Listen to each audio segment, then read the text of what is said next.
International social media Patel Prahlad भाई। नमस्कार। World news में आज बांग्लादेश में तख्ता पलट के बाद से ही हिंदुस्तान के उनके साथ रिश्ते बेपटरी होते जा रहे हैं और अब अंतरिम सरकार के प्रमुख मोहम्मद यूनुस ने खुलेआम हिंदुस्तान विरोधी बयान देकर अपनी मंशा साफ जाहिर कर दी है।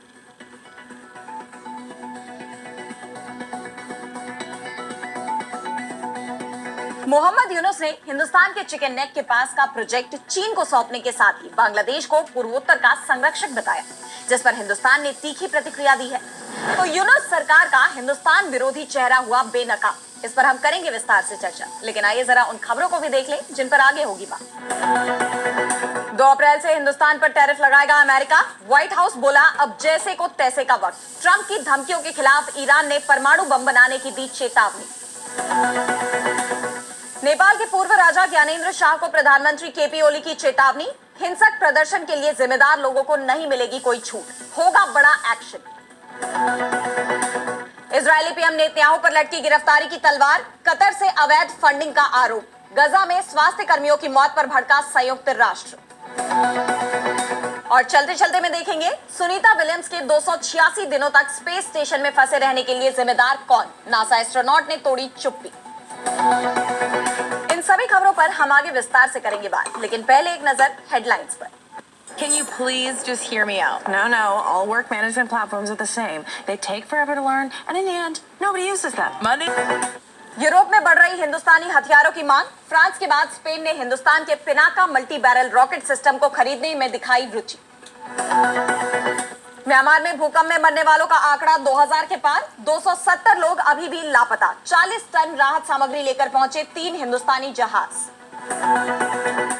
चेक गणराज्य में पर्यावरणीय संकट के लिए आपातकाल घोषित। रेल हादसे के बाद जहरीले रसायन के रिसाव ने स्थानीय मिट्टी और जल स्रोतों को किया दूषित। जापान में एक बार फिर 9 की तीव्रता से भूकंप आने की आशंका। सरकार ने जारी की सुनामी की चेतावनी। 3 लाख मौतों की आशंका।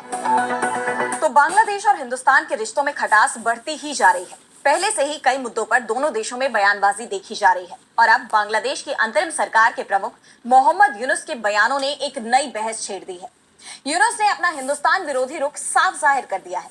हिंदुस्तान के पूर्वोत्तर क्षेत्र को लेकर उन्होंने कहा कि हिंदुस्तान के नॉर्थ ईस्ट राज्य लैंडलॉक्ड है। उनके पास समुद्र तक पहुंचने का रास्ता नहीं है। हमारे बैकयार्ड में समुद्र है। इससे निवेश का बड़ा अवसर मिलता है। यहाँ चीनी अर्थव्यवस्था का विस्तार हो सकता है। यूनुस ने बांग्लादेश को उस पूरे इलाके के समुद्र का एकमात्र गार्डियन बताया है। उनके इस बयान पर हिंदुस्तान ने कड़ी आपत्ति दर्ज कराई। दरअसल यूनुस हाल ही में चीन के दौरे पर गए थे, जहां उन्होंने चीनी राष्ट्रपति शी जिनपिंग से मुलाकात की और दोनों देशों में कई समझौते भी हुए, जिनमें हिंदुस्तान के चिकन नेक कॉरिडोर, जो हिंदुस्तान के मूल भाग को पूर्वोत्तर के 7 राज्यों से जोड़ता है, उसके पास का प्रोजेक्ट भी शामिल था। बांग्लादेश ने चीन को इस प्रोजेक्ट में निवेश करने का ऑफर दिया है, जो हिंदुस्तान की सुरक्षा के लिए गंभीर खतरे के रूप में देखा जा रहा है, क्योंकि पहले से ही चीन हिंदुस्तान के कई क्षेत्रों को अपना बताता रहा है, खासकर पूर्वोत्तर में। हिंदुस्तान इस क्षेत्र में सुरक्षा के लिए हमेशा चौकन्ना रहता है और अगर बांग्लादेश के इस प्रोजेक्ट में चीन शामिल होता है तो पूर्वोत्तर को हिंदुस्तान से अलग करने में उसके लिए रास्ते काफी आसान हो जाएंगे। इन सब चिंताओं के बीच पूर्वोत्तर को लेकर यूनुस के इस बयान पर पीएम मोदी की आर्थिक सलाहकार परिषद के सदस्य संजीव सान्याल ने मोहम्मद यूनुस के इस बयान पर आपत्ति जताते हुए सवाल उठाए हैं। संजीव सान्याल ने कहा कि चीन बांग्लादेश में निवेश करने के लिए स्वतंत्र है, लेकिन यूनुस की तरफ से हिंदुस्तान के पूर्वोत्तर राज्यों के लैंडलॉक्ड होने का हवाला देकर की गई अपील हैरान करने वाली है। इस पर बांग्लादेश में हिंदुस्तान की पूर्व उच्चायुक्त वीना सीकरी ने भी प्रतिक्रिया दी है। उन्होंने कहा कि यूनुस को ऐसा बयान देने का बिल्कुल भी अधिकार नहीं है। वो जानते हैं कि पूर्वोत्तर हिंदुस्तान का अभिन्न अंग है और हमने पूर्वोत्तर हिंदुस्तान से बंगाल की खाड़ी तक पहुंच के बारे में बांग्लादेश सरकार के साथ बहुत करीबी चर्चा की है और इस पर औपचारिक समझौते भी हुए हैं। साफ है, मोहम्मद यूनुस के इस बयान से दोनों देशों के रिश्तों में तनाव और बढ़ने वाला है, लेकिन हिंदुस्तान को सिर्फ बांग्लादेश ही नहीं, चीन से भी चुनौतियां मिल सकती हैं। और अब बढ़ते हैं अगली खबर की तरफ, जहां हम बात करेंगे अमेरिका के टैरिफ प्लान की। तो 2 अप्रैल से अमेरिका दुनिया भर के देशों पर टैरिफ लगाने की तैयारी में है और इसमें हिंदुस्तान भी शामिल है। अमेरिका ने कहा है कि हिंदुस्तान अमेरिका के कृषि उत्पादों पर 100% टैरिफ लगाता है। साथ ही अन्य देश भी भारी शुल्क लेते हैं, जिसके चलते अमेरिकी उत्पादों का उन देशों के बाजार में टिकना बेहद मुश्किल है। व्हाइट हाउस की प्रेस सचिव कैरोलिन लेविट ने कहा कि अगर आप गलत व्यापार तरीकों को देखें तो यूरोपीय यूनियन अमेरिका के डेयरी उत्पादों पर 50%, जापान अमेरिकी चावल पर 700%, हिंदुस्तान अमेरिकी कृषि उत्पादों पर 100% और कनाडा अमेरिकी मक्खन और पनीर पर 300% टैरिफ लगाता है। मीडिया से बातचीत के दौरान कैरोलिन लेविट ने एक चार्ट दिखाया जिसमें हिंदुस्तान, जापान और अन्य देशों के नाम थे। चार्ट में 3 रंगों के सर्कल में हिंदुस्तान का नाम भी था। अब सभी की नजरें 2 अप्रैल को डोनाल्ड ट्रंप के ऐलान पर है। ट्रंप ने 2 अप्रैल को लिबरेशन डे यानी मुक्ति दिवस करार देते हुए कहा है कि उनकी नई टैरिफ नीति अमेरिका को विदेशी वस्तुओं पर निर्भरता से मुक्त करेगी। ट्रेजरी सचिव स्कॉट बेसेंट ने पिछले हफ्ते कहा था कि ये टैरिफ डर्टी 15 देशों को टारगेट करेंगे जो अमेरिका के व्यापार घाटे में सबसे बड़ा योगदान देते हैं। आपको बता दें कि हिंदुस्तान के निर्यात पर यह टैरिफ काफी असर डाल सकता है।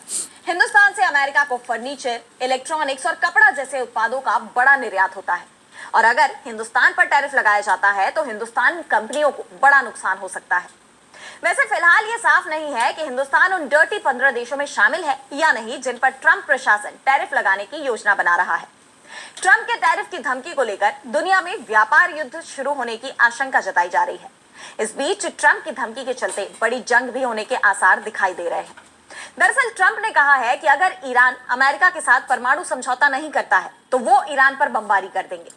अमेरिका ने अपना बम वर्षक B-2 विमान भी ईरान के करीब तैनात कर दिया जिस पर अब ईरान की तरफ से जवाब आया है। ईरान के supreme leader Ayatollah Ali Khamenei के सलाहकार अली लारिजानी ने चेतावनी देते हुए कहा कि अगर संयुक्त राज्य अमेरिका या उसके किसी भी सहयोगी की तरफ से हम पर हमला किया गया तो ऐसे में ईरान को भी परमाणु हथियार को हासिल करना ही होगा। ईरान ऐसा कुछ नहीं करना चाहता है लेकिन हमारे पास इसके अलावा कोई दूसरा ऑप्शन नहीं होगा। अगर किसी भी वक्त अमेरिका खुद या इजराइल के जरिए हम पर बमबारी करता है तो ऐसे में आप ईरान को बिल्कुल अलग तरीके से चर्चा के लिए मजबूर कर देंगे। साफ है, अमेरिका की धमकी पर ईरान ने भी अपना रुख साफ कर दिया है कि वो बदले में परमाणु हमला भी कर सकता है। और अब अगली खबर में बात करेंगे नेपाल की। तो नेपाल के प्रधानमंत्री केपी शर्मा ओली ने पूर्व राजा ज्ञानेंद्र शाह पर देश में अशांति फैलाने और सामाजिक सद्भाव को नष्ट करने का गंभीर आरोप लगाया है। प्रतिनिधि सभा में बोलते हुए ओली ने कहा कि शाह ने न केवल समाज में विभाजन पैदा करने की कोशिश की बल्कि हिंसक प्रदर्शनों को भड़काने में भी अहम भूमिका निभाई। इन प्रदर्शनों में 2 लोगों की मौत और 30 से ज्यादा के घायल होने की खबर है। ओली ने दावा किया कि पूर्व राजा ने अराजक तत्वों को अपने निवास पर बुलाकर एक कमांडर नियुक्त किया जो हिंसा और अशांति फैलाने की साजिश में शामिल था। प्रधानमंत्री ने टिंकुने क्षेत्र में हुई हिंसक घटनाओं का जिक्र करते हुए कहा कि प्रदर्शनकारियों ने पुलिस पर गाड़ी चढ़ाने, प्रतिबंधित क्षेत्रों में घुसने और अंतर्राष्ट्रीय हवाई अड्डे व तेल डिपो में आग लगाने की कोशिश की। 28 मार्च को हुए प्रो मोनार्की प्रदर्शन में पुलिस से झड़प के बाद स्थिति बेकाबू हो गई। इस दौरान भटभटेनी सुपरमार्केट, कांतिपुर टीवी और अन्नपूर्ण पोस्ट के कार्यालयों में तोड़फोड़ की गई जबकि कई वाहनों को आग के हवाले कर दिया गया। पुलिस ने आंसू गैस और रबर बुलेट का इस्तेमाल किया जिसमें एक प्रदर्शनकारी और एक पत्रकार की जान चली गई। अब तक 100 से ज्यादा लोगों को गिरफ्तार किया जा चुका है और ओली ने पूर्व राजा पर बैंक ऋण न चुकाने वालों के साथ साठगांठ करने का भी आरोप लगाया और कहा कि शाह ने लोकतंत्र दिवस पर जारी वीडियो संदेश के जरिए प्रदर्शनकारियों को उकसाया।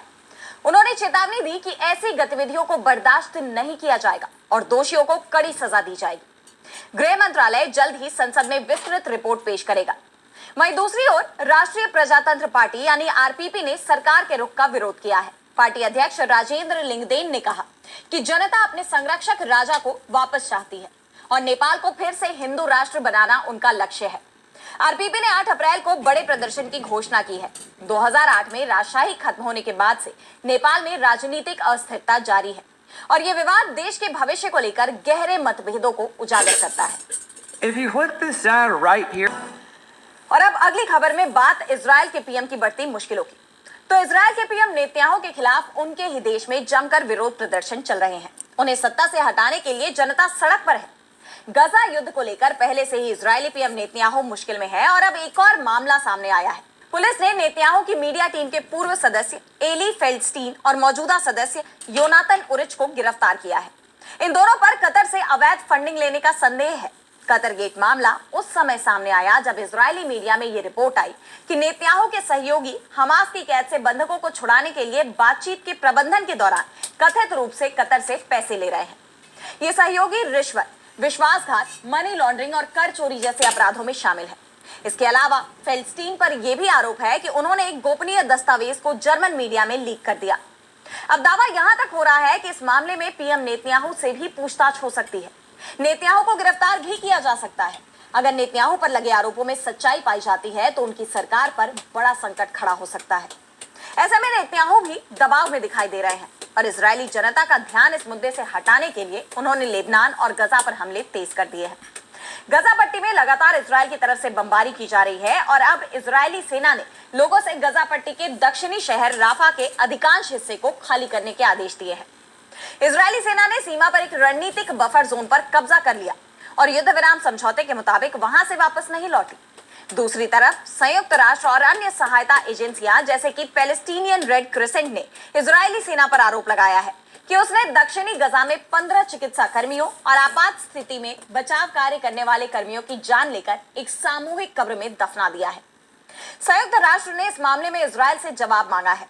संयुक्त राष्ट्र के मानवीय प्रमुख टॉम फ्लेचर ने कहा कि वे लोगों की जान बचाने की कोशिश करते समय इजरायली बलों द्वारा मारे गए।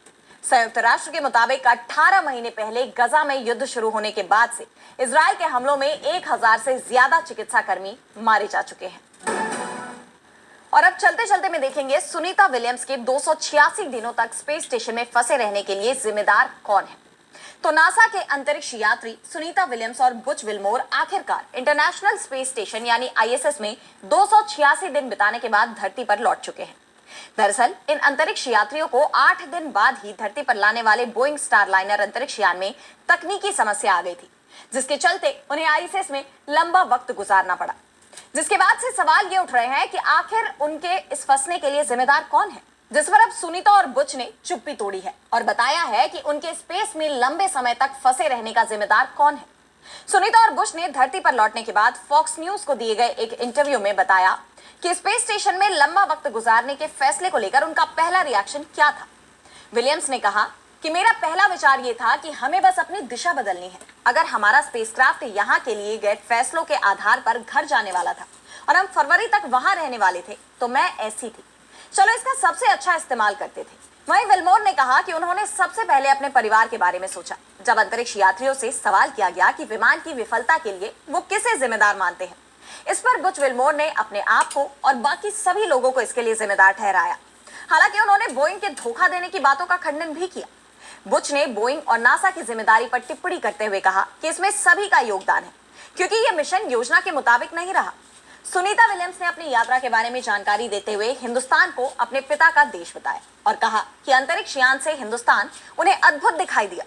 एस्ट्रोनॉट ने बताया कि वो जल्दी ही हिंदुस्तान आएंगी और इस दौरान वो अंतरिक्ष में जाने वाली इसरो की टीम से भी मुलाकात करेंगी।